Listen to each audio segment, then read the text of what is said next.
we now feel comfortable to announce to the country and to you our activities in the coming week.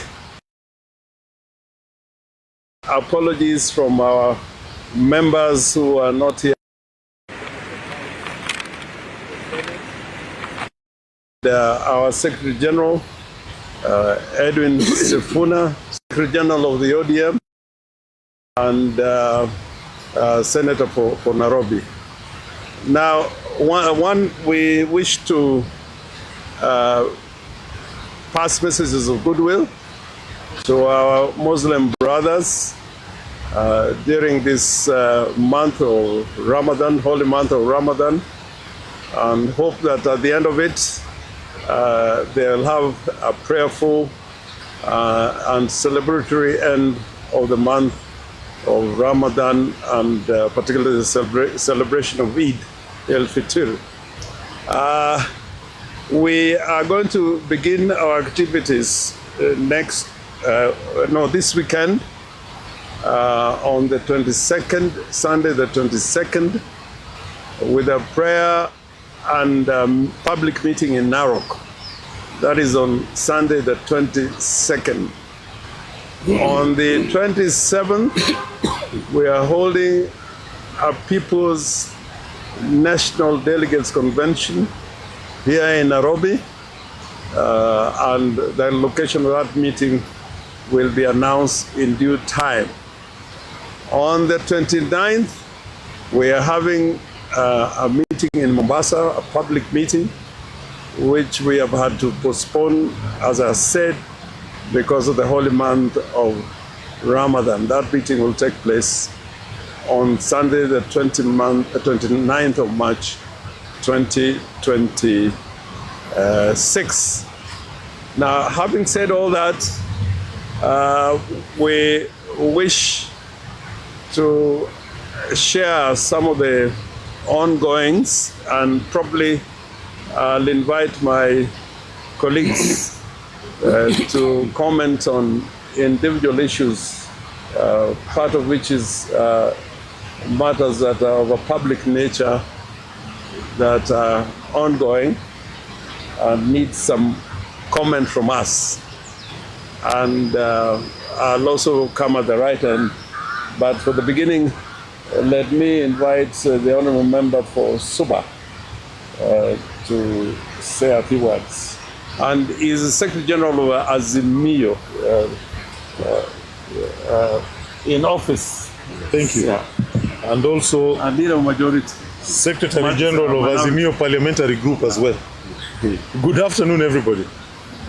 I just want to speak briefly on certain goings on in the sugar belt part of Nyanza region. As the nation may be aware, there are violent activities being perpetrated against certain communities within the sugar belt. People are being evicted from their farms, they are being attacked, and the government is not paying the necessary attention to this. We all understand that the government has messed up the sugar sector by the very dysfunctional leasing process, and the people are not happy. So if you go to the Miwani area, Chemelil area, Muhoroni area, today, as we speak, several communities are in conflict. We want this matter to be brought to the attention of the nation, and the government to be told to take the necessary steps to restore peace and tranquility in that part of the country. We know for sure the government leased the sugar mills, but those who took over the leases never paid any cent for the nucleus estate of those sugar mills. They have never made public the valuation process, the values of the leasing scheme, and the farmers are not happy. The farmers are not getting paid. They've been laid, those who are working in the mills have been laid off, have not been paid, and we want this issue addressed as a matter of urgency. We are also aware of schemes to take away 10,000 acres of Miwani land fraudulently. And sometime next week, members of parliament will be going to Muhoroni, Miwani area to deal with that issue as part of a public petition that is being handled in parliament.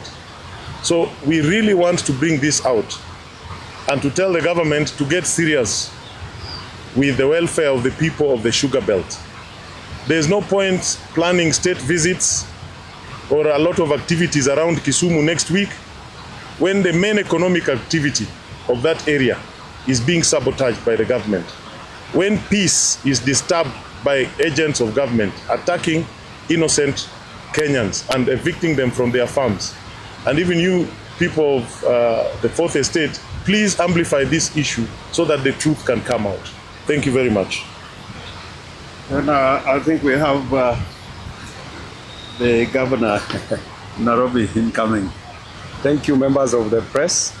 I want to take this opportunity to wish our Muslim brothers and sisters a happy Ramadan season, full of happiness, love, and joy. And just like Prophet Muhammad advises us, when he tied 2 stones in his stomach, he advised that leaders should sacrifice just the way he sacrificed. And that is why we are here today, to sacrifice for our people, to work for our people as their servants. I want to talk about what's currently happening, especially yesterday, the conduct and becoming of our leaders, leaders who are at the apex of leadership in this country. What example are they trying to show those who are coming after them? Must leadership just be full of goonism, violence, insults? As young leaders, we want to condemn the conduct and becoming of the leaders, especially at the presidency level. We don't expect the President of the Republic of Kenya to behave in a way that he behaved yesterday. The moment you get annoyed as a president, what decisions will you make? And those decisions, your guess is as good as mine, that it can lead to chaos. And therefore you must conduct yourself in a manner that is protecting the image of that office, because it is no longer you as an individual, but it is the office that you hold. That is all that I can say as of today. Thank you.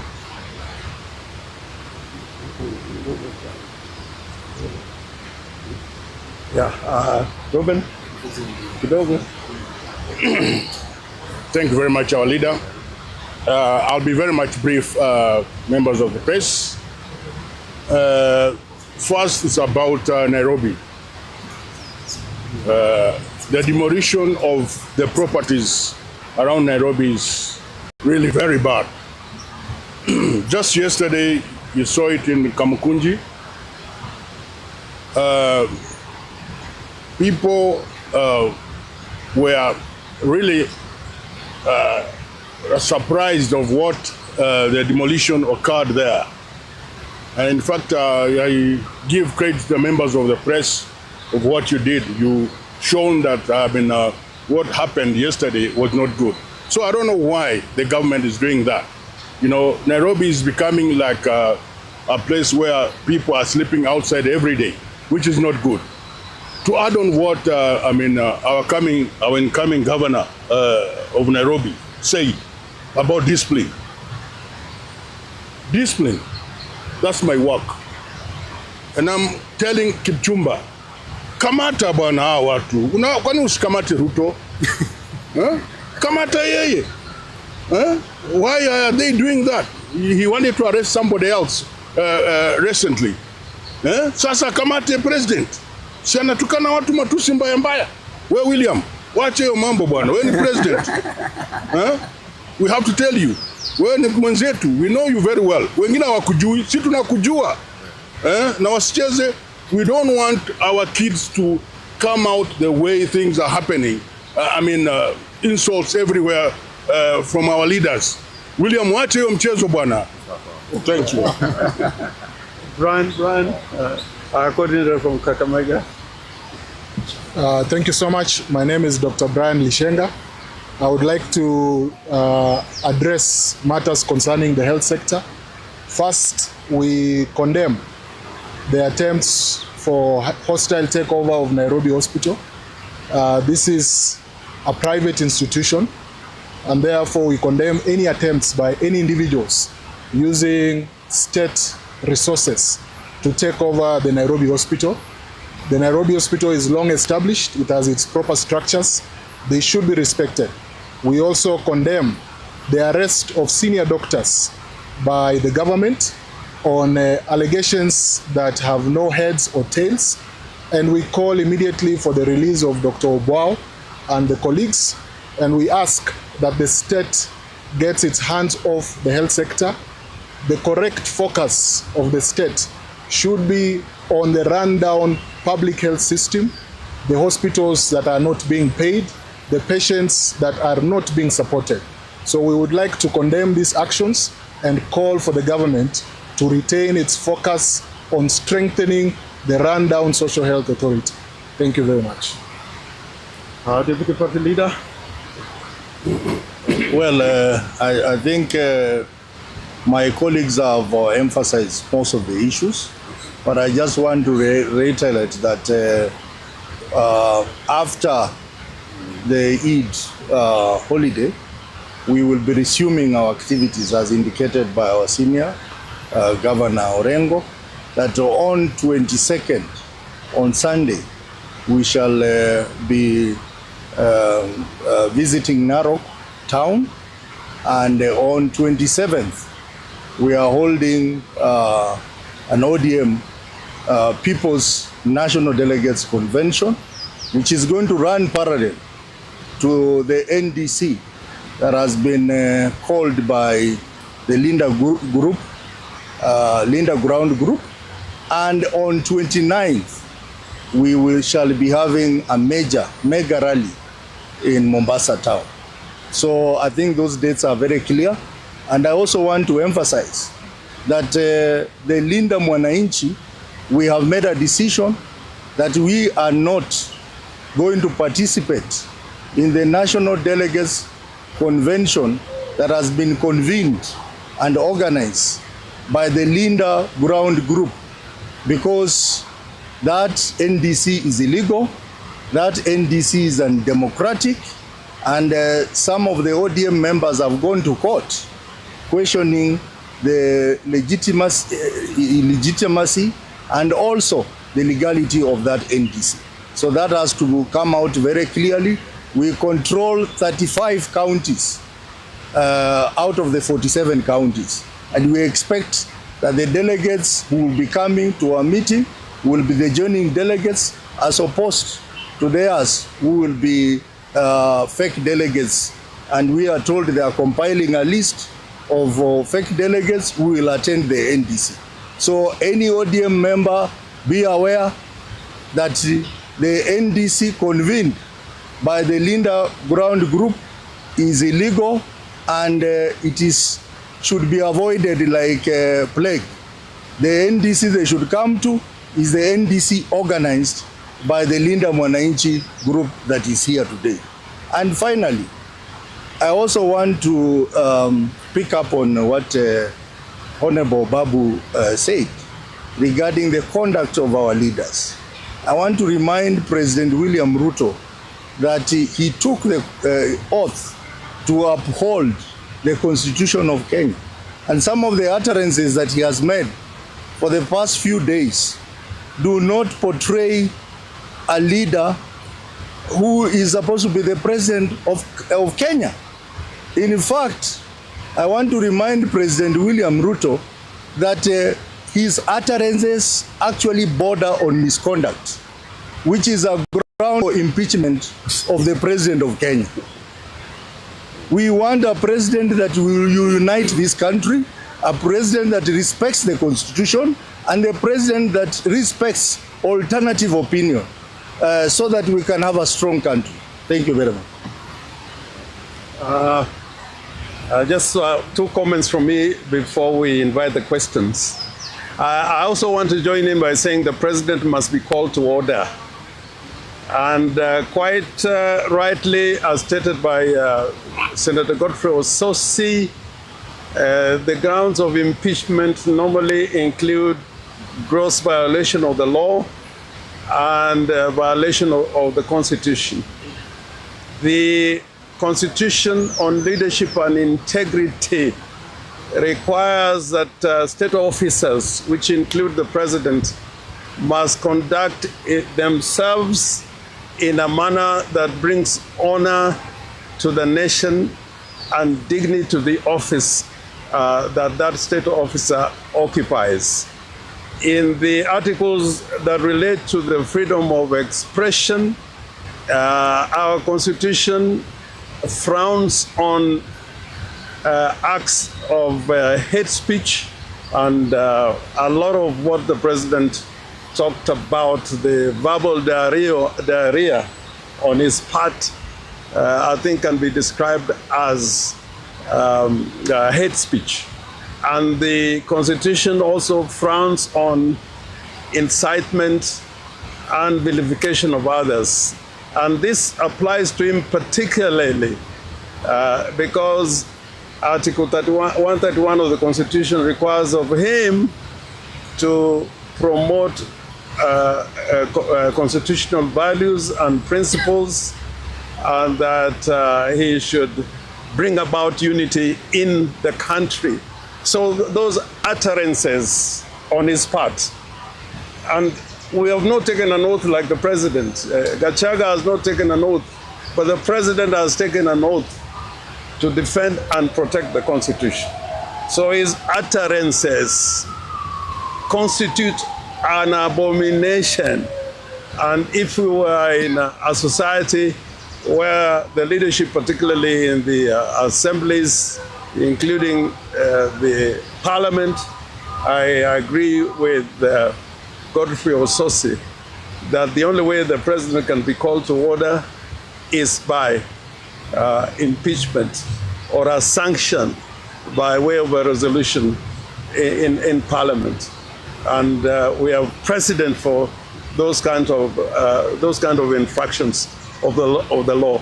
So he must be called to order. The president cannot climb from the high office which he occupies and come down to have violent exchanges, verbal exchanges, which do not bring honor to the Republic of Kenya. And I think all the presidents we've had have had their low times in terms of what they said, but I think this yesterday, some of the utterances, if you have great statesmen like Mboya and Masinde Mulero, Ngala, they'll be turning on their graves that what is this person we have created to occupy that high office of the President of the Republic of Kenya. Secondly, in regard to what happened to Tuju, I described Kenya as a kleptocratic state. But I want to add that President Ruto is suffering from a disease known as kleptomania, where you want to acquire anything, even if you have had enough, you can never really have enough. And using primitive capital accumulation, using the police to have a hostile takeover of Tuju's hotel, having a hostile takeover of Nairobi hospital. I think the degree to which President Ruto wants to own the state called Kenya, the real estate of Kenya, which belongs to the people, is alarming. And if it remains unchecked, whatever elections we will be having in future, whether President Ruto is sitting in State House or not, he will control the state, because he would have acquired not only state corporations, state assets, but also be in competition with businessmen in the private sector. So these two things are not doing well for Kenya at all. And finally, I want to conclude by saying, Linda Mwananchi, we are fighting for the soul of the party called ODM, and they're also fighting to protect the legacy of Raila Amolo Odinga. Raila was a Democrat, he was a fighter for social justice, and he was a fighter for human rights. What we are seeing happening with some of our colleagues within ODM goes against the very many principles that Raila fought against and landed him into detention and many arrests and many violent confrontations with the state. So we think we should be understood that we are fighting for the soul and legacy of the party. And we are going to go everywhere in the Republic preaching that message, that ODM must remain the party of the people, by the people, for the people. We invite questions there. Thank you. My name is Sifuna from NTV. Fighting for the soul and the legacy of the party would also mean following the party constitution. With regards to the NDC, parallel NDC, which is scheduled to be having on Thursday, the party constitution on Friday, the party constitution states that you need to give a 21-day notice to start an NDC. Also indicate the venue. Today is 18th, so clearly I've not seen any notice from the leader Mwananchi group, meaning you're flouting the party constitution. Secondly, yesterday the Nairobi branch met and agreed, and this goes to you, the party leader, to front the Honorable Winnie for deputy party leader in one of those NDCs. I'm not sure if it will be your NDC or the other NDC. Is it something you'll consider? Clearly, the position they are aiming for is your position, deputy party leader. The other two deputy party leaders are within Linda Crown. What do you have to say about it? One, about the convening of the NDC and the venue, and two, the proposal that the Honorable Winnie Odinga takes the position. The second question, as you rightly put it, deputy party leader will answer. If you had asked me, I'd have asked Babu to answer it, but I'm not asking. You know why? I don't know whether you heard me correctly. We didn't talk about a national delegates convention, and we didn't talk about a special delegates convention. We talked about a people's national delegates convention. So get the wording right. If you get it right, then you will get to the conclusion that there's no violation of the Constitution at all. Venue? Well, be disclosed. Well, just to emphasize, we are talking of a people's NDC. And why a people's NDC? Because there's clear violation of the constitution of the party and discrimination of our genuine delegates from our counties. And therefore, those who have been left out because of the schemes of the other side will have an opportunity to attend the real people's NDC convened by Linda Mwananchi. Now, to come to your issue, I think Senator Governor Orengo has clearly said that Linda Mwananchi exists because we are out to fight for the soul of ODM and the legacy of Raila Amolo Odinga. Clearly, you see that there is an attempt to take away the ODM ideology, the ODM spirit fighting for the people of Kenya. And the ODM we know, and we have always known, is not the ODM that we are seeing. What we are seeing is the ODM which is an extension of UDA. You have seen the rallies that President William Ruto has been addressing in Western Kenya. Western Kenya happens to be an ODM stronghold, but MPs are now being pushed to join UDA, ODM MPs. rallies in Western are largely branded as UDA rallies. That tells you that the ODM that we know is not the ODM that the group from Linda Ground is telling us. So we are saying that we will move on as Linda Mwananchi because we are fighting a right cause. And as for my position, for me, I really don't care. And I don't think I'm going to attend that NDC convened by the Linda Ground group because it is against the constitution of the party. It has not been convened by the Secretary General. It is, we have not completed our grassroots elections. We have not done elections in Nairobi and other counties. And most importantly, the idea of the NDC was to complete the election process. Remember, we did the grassroots election up to the county election level. Now we were to do competitive national election. But if you look at the notice of the Linda Ground group, is that they want to do an NDC where they are going to confirm a list of officials. That is not the direction that progressive forces in ODM want. So I do not want to be part of it. I would have been wanted to be part of it if there was going to be a contest and I was willing to participate in that election to defend my position as a deputy party leader. But I do not want to appear before ODM supporters just to be confirmed that Godfrey Osozi is the deputy party leader when other people have been denied an opportunity to compete with me. So for that reason, I am joining those who are saying we are not body. We are not body.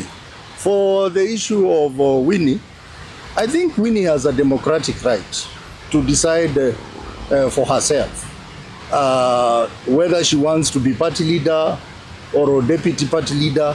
Let us give her the space to do that.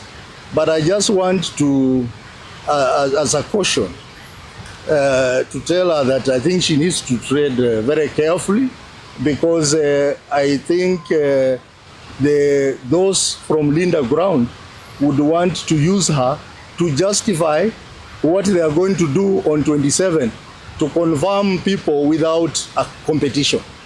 And I don't think that Winnie needs that because he can easily win any seat if she contests. So I think there is a sinister motive.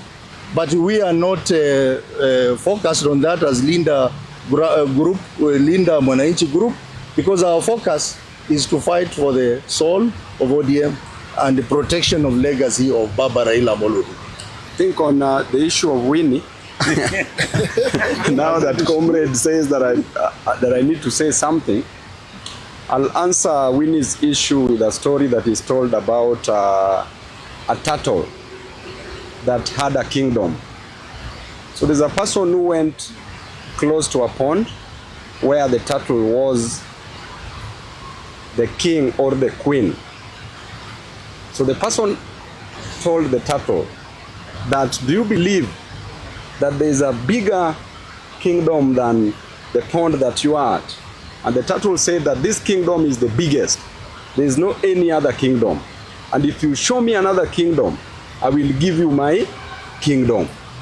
Then the person led the turtle into an ocean. So initially when the turtle was swimming, it was knocking the walls of the pond because the pond was small. Then when the turtle was put inside the ocean, it started swimming and couldn't reach the end of the ocean as it was doing to the pond. Then the turtle said that indeed there is a bigger and a better kingdom than where I was. So I would like to tell Winnie that she's bigger than the pond where she's going. She should join the ocean, and this is where the ocean is. Thank you. And I think to be fair to Winnie, if you listen to what she has said since her great late father died, you will know where her soul is. watch her every utterance. So me, I don't really care where her body is, but I very much care where her soul is. And I think her soul is together with the soul of the Father and with Linda Mwananchi. Asante. Perhaps a question on the insults by the president. You put it that our country is not an addict society where while an impeachment may not be an option, it's not viable right now. What then would your message be to Kenyans as we head towards the next presidential? But the message is that we have a president who is unfit to be in office. Not in 2027. He is unfit to be in office now. And if he has the constitutional means for his removal, the job should be done now, not in 2027. And this is a call to action for all Kenyans to do everything possible to ensure that we don't have a rogue president and that we don't have a bandit government, and that will be decided at the ballot. But if the Kenyans choose, it can also be done by other justifiable means, which, if you have read the law well and jurisprudence well, when there is an injustice and terror, you cannot wait for the ballot. And the law also says if you are attacked in your house, you defend yourself before you go to see a policeman. So this time, we are warning Kenyans that the time to deal with that rogue presidency is not 2027, it's actually now. Excellency, are you calling for the overthrowing of President William Ruto because you're saying other justifiable means? The Constitution speaks about getting the president out of office through an election or through an impeachment. An impeachment here is not viable. So, I said and the election is in 2027. You're saying you don't have you're talking about an overthrow. I'm saying he should be removed through justifiable means. And that has happened in many places. And I don't need to tell you that story. And Gen Zs know that story better than I do. Thank you.